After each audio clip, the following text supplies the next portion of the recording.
یہ وطن تمہارا ہے، تم ہو پاس انگریز آیا ہے جو بے تاریخ علماء دیوبند نے اٹھائی ہے، ترک موالات کے نام پہ چلی ہے، انگریز کے لیے جینا حرام کر دیا ہے، انگریز نے واپسی کا ارادہ کر لیا، انگریز نے بر صغیر کو چھوڑا ہے، پاکستان بننے لگا، محمد علی جناح قائد اعظم نے تاریخ چلائی ہے، وہ پاکستان بننا چاہیے تو جن لوگوں نے محمد علی جناح کا ساتھ دیا ہے، دارالعلوم دیوبند کے 5 بڑے عہدے تھے، نمبر 1 صدر محتمم کا عہدہ علامہ شبیر احمد عثمانی ہے، یہ محمد علی جناح کا ساتھ دیتے ہیں، اور یہ سرحد جو پاکستان کا حصہ بنا علامہ شبیر احمد عثمانی کی محنت کا نتیجہ ہے، یہ کبھی پاکستان کا حصہ نہ بنتا اگر علامہ شبیر احمد عثمانی یا دورے کر کے ریفرنڈم نہ کراتے۔ دوسرا عہدہ محتمم کا ہے، قاری محمد طیب محتمم ہے، محمد علی جناح کا ساتھ دیتے ہیں۔ تیسرا مرتبہ صدر مفتی کا ہے، ہم نے دیکھا مفتی اعظم پاکستان مفتی محمد شفیع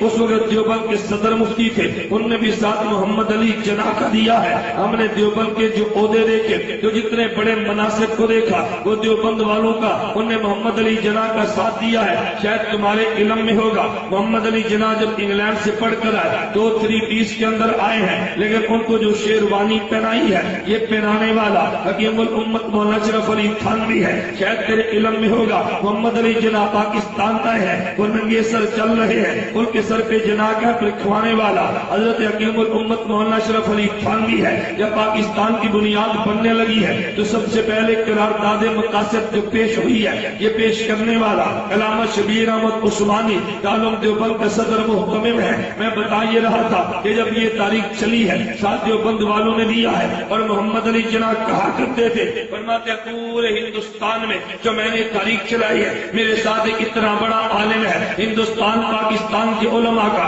علم ایک پلڑے میں رکھ دیا جائے، اس کا علم سب سے وزنی ہے، اسے حکیم الامت مولانا اشرف علی تھانوی کہتے ہیں۔ اور جب پاکستان بننے لگا ہے جو قوم نہیں جانتا، مغربی پاکستان بنگلہ دیش میں جس بندے نے پرچم پاکستان کے لہرایا ہے اسے مولانا ظفر احمد عثمانی کہتے ہیں، جو دارالعلوم دیوبند کا استاد الحدیث ہے، کون نہیں جانتا۔ جب یہ پاکستان بنا ہے اور پرچم پاکستان کے لہرانے لگے ہیں تو علامہ شبیر احمد عثمانی لہراتے ہیں، جو دارالعلوم دیوبند کے صدر محتمم ہے۔ جب محمد علی جناح بیمار ہوئے کہا میں اگر مر جاؤں تو میرا جنازہ جس نے پڑھانا وہ علامہ شبیر احمد عثمانی ہے، جو دیوبند والوں ہی نے سارا کام کیا، لیکن تجھے صرف ایک نام دکھا کر لوگ مخالفت کریں گے، وہ جو حسین احمد مدنی تو وہ تھا کہ جس نے پاکستان کی مخالفت کی ہے۔ میں نے کہا نہ بیٹا تو بات کو سمجھا نہیں ہے، حضرت حسین احمد مدنی رحمت اللہ علیہ انگریز کے خلاف تھے، انگریز کو بر صغیر سے نکالا، یہ وہی حسین احمد مدنی تھا کہ جن کے خلاف انگریز نے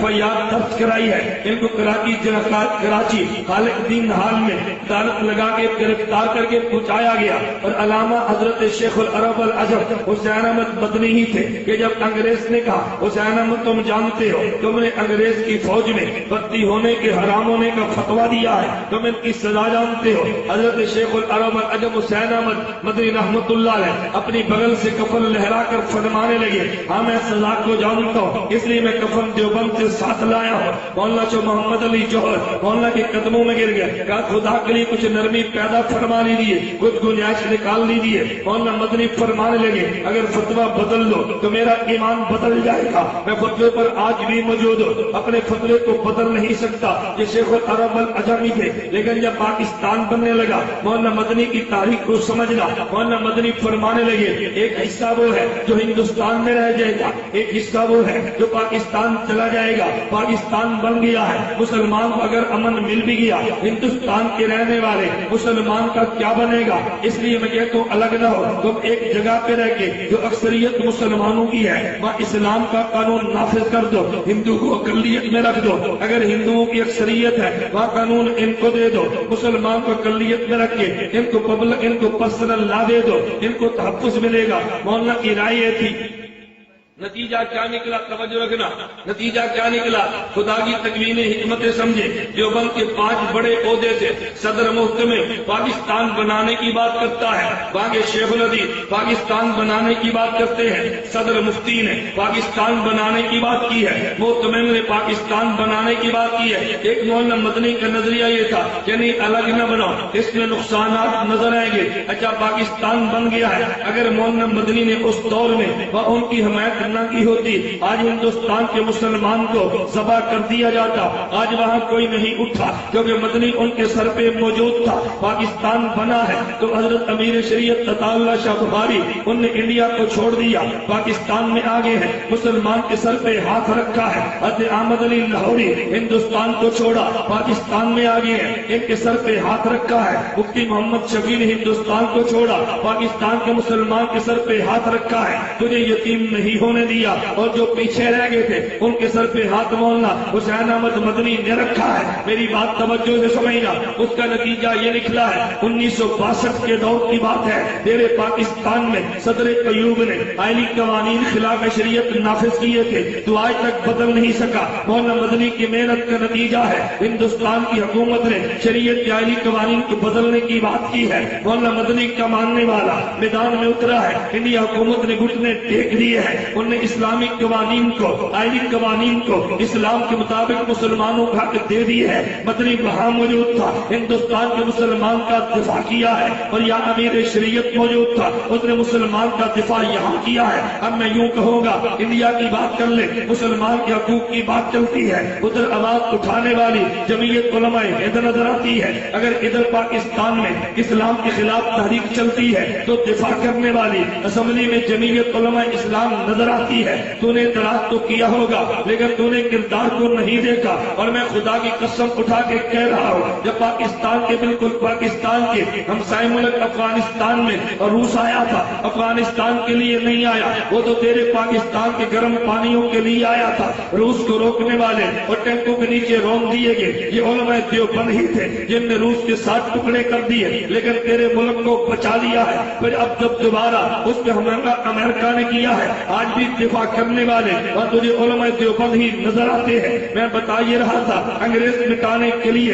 ہندوستان میں پہنچا تو وہاں بھی کھڑے دیوبند والے نظر آتے ہیں. کون نہیں جانتا ادھر قادیانی آتا ہے جس بے ایمان نے انگریز کو کہا تھا کہ میں نے جہاد کے خلاف اتنی کتابیں لکھی ہیں 50 الماریاں بھر دی جائیں گی. کون نہیں جانتا محمد حسین بٹالوی نظر آتا ہے جس نے الاقتصاد کی مسائل جہاد لکھی ہے اور فتویٰ جہاد کے حرام ہونے کا دے دیا ہے. کون نہیں جانتا اہل بدعت کا امام نظر آتا ہے, اعلام العالم میں ہندوستان دار الاسلام ہے کتاب لکھی ہے, ہندوستان دار الاسلام ہے, جہاد نہیں کرنا چاہیے. ہر کوئی انگریز کی گود میں نظر آ رہا تھا. ایک دیوبند والے تھے جو انگریز کی آنکھوں میں آنکھیں ملا رہے تھے. آج کون نہیں جانتا جب امریکہ نے حملہ وہاں پہ کیا ہے, سب سے پہلے جمعیت علماء تنہا نکلی ہے, اس کے بعد دوبارہ حملہ کیا تو جمعیت حکمت عملی کے ساتھ ساری جماعتوں کو اکٹھا کر کے طالبان کے دفاع میں بھرپور محاذ قائم کیا تھا اور طالبان کے حق میں احتجاج کیا تھا. میں بتا یہ رہا تھا کہ دنیا قوم نہیں جانتی,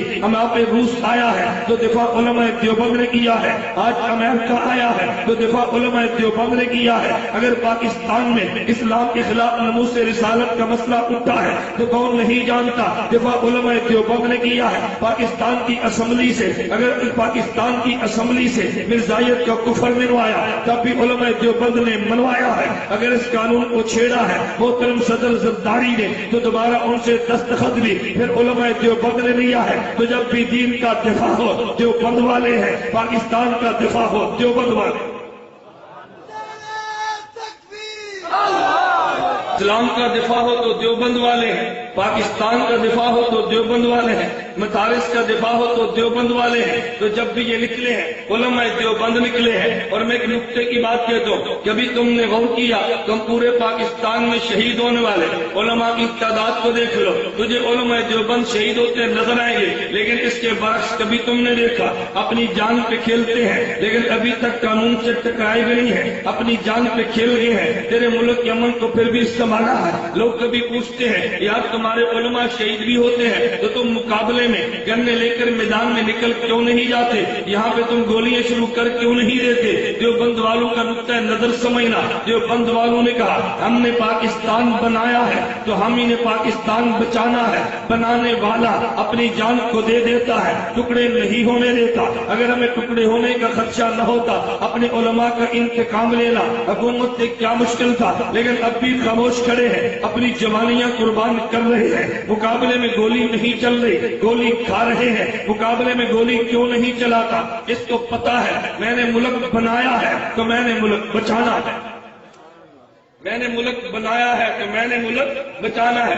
جو بناتا ہے وہ بچانے کی فکر بھی کرتا ہے اور جو نہیں بناتا وہ بچانے کی فکر بھی نہیں کرتا. تو میں نے اختصار سے 3 باتیں عرض کی ہے. میں نے کہا نمبر 1 علماء دیوبند نے تطہیر دین کیا ہے. نمبر 2 علماء دیوبند نے اسلام کا دفاع کیا ہے. نمبر 3 علماء دیوبند نے تیرے ملک کی سرحدات کا دفاع کیا ہے. میں آخری بات کہتا ہوں، ایک تیرے ملک کی جغرافیائی سرحدیں ہیں، ایک تیرے ملک کی نظریاتی سرحدیں، توجہ رکھنا، ایک تیرے ملک کی جغرافیائی سرحدیں ہیں، ایک تیرے ملک کی نظریاتی سرحدیں ہیں. تو جغرافیائی سرحد کے محافظ کو فوجی کہتے ہیں اور نظریاتی سرحد کے محافظ کو مناظر اور عالم کہتے ہیں. جب جغرافیائی سرحدوں پہ حملہ ہو تو پھر فائرنگ فوجی کرتا ہے، اور جب نظریاتی سرحدات پہ حملہ ہو تو پھر فائرنگ مناظر کرتا ہے. فوجی کی فائرنگ کو گولیاں کہتے ہیں اور مناظر کی فائرنگ کو دلائل کہتے ہیں. تو جب پاکستان کی جغرافیائی سرحد کی بات آئی ہے تو طالبان تیری سرحد پہ فوجی بن کے کھڑے ہیں، اور جب نظریاتی سرحدوں کی بات آئی ہے تو دیوبند والے پہرے دار بن کے کھڑے ہیں. جغرافیائی سرحد پہ روس نے حملہ کیا، اس نے گولی چلا کے ملک کو بچا لیا ہے. جب نظریاتی سرحدوں پہ حملہ قادیانیت نے کیا، ایران والوں نے کیا ہے، اہل بدعت نے کیا ہے، اس نے دلائل لے کے تیرے ملک کو بچا لیا ہے. یہ نظریاتی سرحد کا تحفظ بھی کرتا ہے، جغرافیائی سرحدوں کا تحفظ بھی کرتا ہے. جغرافیائی اور نظریاتی دونوں سرحدوں کے محافظ کون ہیں؟ دیوبند والے. نہیں نظر آتا؟ ایک سرحد تیری کشمیر کے ساتھ ہے، دیکھ کتنی فوج لگی ہے. ایک سرحد تیری افغانستان کے ساتھ ہے، ایک بھی فوجی نہیں تھا کیونکہ طالبان کھڑے تھے. جب تم نے طالبان کو مارا ہے تو پھر سرحدوں کی حفاظت بھی تم نے کرنی ہے. یہ سرحد آج بھی چھوڑ دو تو طالبان کی حفاظت کے لیے کھڑے ہیں. اللہ مجھے اور آپ سب کو اس پاکستان کی نظریاتی سرحدوں کی بھی حفاظت کی توفیق عطا فرمائے. اللہ نے جغرافیائی سرحدوں کی حفاظت کی توفیق عطا فرمائے. تمہاری ہے بحروں پر تمہارے ہیں، کہکشاں کے یہ جاتے رہ گزر تمہارے ہیں، یہ چمن تمہارا ہے، تم ہو نغمہ خائص کے اس زمین کی مٹی میں خون ہے شہیدوں کا، عرض پاک مرکز ہے قوم کی امیدوں کا. نظم و ضبط کو اپنا میرے کارواں جانو، وقت کے اندھیروں میں اپنا آپ پہچانو. یہ چمن تمہارا ہے، تم ہو نغمہ خائص کے، میرے کارواں ہم کے، روح کارواں تم ہو. ہم تو صرف عنواں تھے، اصل داستاں تم ہو. نفرتوں کے دروازے خود پہ بند ہی رکھنا، اس وطن کے پرچم کو سر بلند ہی رکھنا. یہ چمن تمہارا